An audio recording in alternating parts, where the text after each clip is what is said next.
আজ ৯ সেপ্টেম্বর ২০২৫ দৈনিক যুগান্তর পত্রিকার প্রধান শিরোনাম।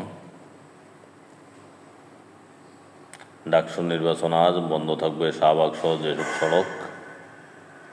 পদচ্যুত হলেন ফ্রান্সের প্রধানমন্ত্রী। পরিস্থিতি ঘোলাটে করতে অপারেশনের চক্রবাল, আওয়ামী লীগের নানা তৎপরতা। আগামী নির্বাচনে ইসলামী দলগুলো একটি শক্তিশালী অবস্থান তৈরি করবে, যুগান্তরের সঙ্গে সাক্ষাৎকারে মামুনুল হক। ভারতে ইলিশ যাচ্ছে অর্ধেক দামে।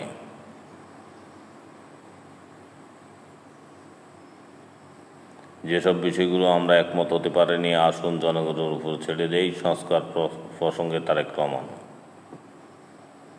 আসামি ধরে শাস্তি দিতে না পারলে চেয়ারে বসে আছেন কেন?